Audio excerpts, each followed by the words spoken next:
Ladies and gentlemen, today we gather to reflect on a topic that touches the deepest parts of human experience, the loneliness of a man with no friends. Friendship is often described as the backbone of human connection, an essential part of living a fulfilled and balanced life. But what happens to the individual who, for one reason or another, walks through life alone? What does it mean to exist in a world brimming with social opportunities, yet find oneself isolated? This is not just the story of one person, it's a reflection of a growing reality in modern society. Let us explore this topic through different lenses: psychological, emotional, societal, and philosophical, and by doing so, we can better understand the silent struggles of those who walk this lonely path and perhaps extend empathy and solutions for change. The first and most immediate aspect of living without friends is the psychological toll it takes. Human beings are wired for connection. Neuroscientists have discovered that our brains light up with activity when we interact with others. These connections stimulate the release of dopamine and oxytocin, the chemicals responsible for happiness and bonding. When these interactions are absent, it can lead to feelings of emptiness, sadness, and even depression. A man with no friends often battles feelings of inadequacy. He might question his worth. Why am I not enough? What do others have that I lack? These thoughts can spiral into self-doubt, further isolating him from society. Over time, this emotional distance creates a vicious cycle where his isolation feeds his insecurities, and his insecurities perpetuate his isolation. Studies show that prolonged loneliness affects cognitive function. Memory weakens, decision-making becomes clouded, and the ability to interpret social cues diminishes. A person in such a state may even avoid social situations out of fear of rejection, further deepening their solitude. Emotionally, the absence of friends leaves a void. Friends are often the people who celebrate our victories, console us in times of sorrow, and share the mundane joys of life. Without these connections, life can feel like a colorless landscape devoid of laughter, warmth, and camaraderie. Imagine facing milestones like birthdays, promotions, or even personal losses with no one to share them with. The joy of success feels muted, and the burden of grief feels heavier. For the man with no friends, the world often feels like an echo chamber of his own thoughts. There's no one to offer perspective, challenge his ideas, or simply listen without judgment. This lack of emotional outlet can lead to pent-up frustration, making him a prisoner of his inner turmoil. Society often views loneliness as a personal failure. We live in an era that glorifies extroversion, social media popularity, and networking. The man without friends is frequently judged harshly, as though his solitude reflects a flaw in his character. He must be antisocial. Maybe he's difficult to get along with. What's wrong with him? Such assumptions are unfair and uninformed. Loneliness doesn't always stem from a lack of effort.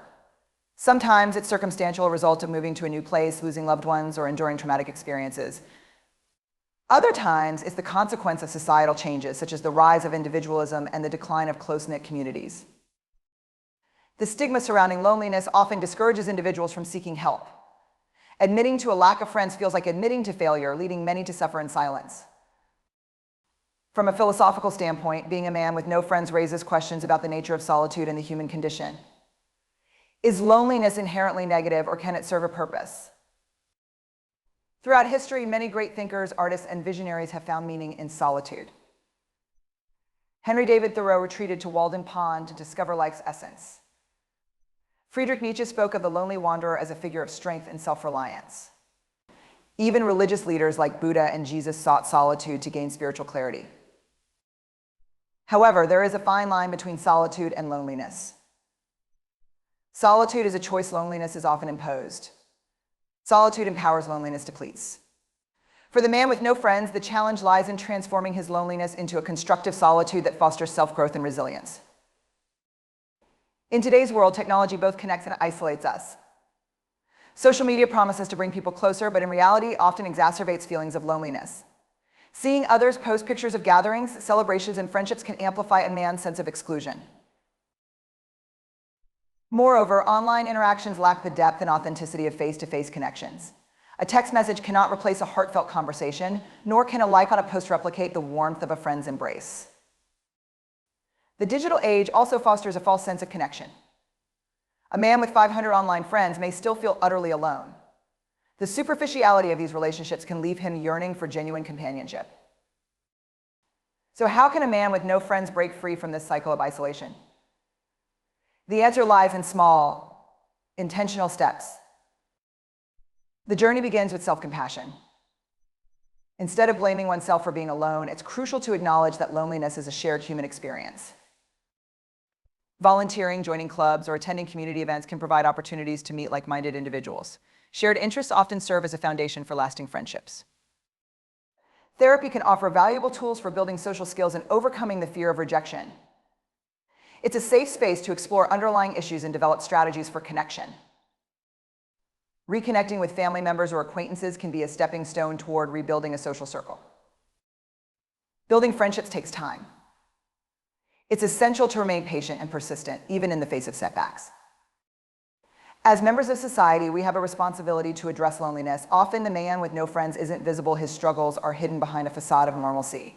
But with awareness and empathy, we can create a more inclusive world. A simple act of kindness, like inviting someone for coffee or including them in a conversation, can make a world of difference. Let's move away from judging people for their solitude. Instead, let's offer support and understanding. Whether through workplaces, schools, or neighborhoods, fostering environments that encourage connection can help combat loneliness. In conclusion, the story of a man with no friends is not just his story, it's a reflection of how society values and nurtures relationships. His loneliness is a reminder of our shared humanity and the need for connection. To those who find themselves in this situation, you are not alone in your loneliness. There is hope, there are opportunities, and there is a path forward. And to the rest of us, let us be the friends, the allies, and the companions that others need. Thank you.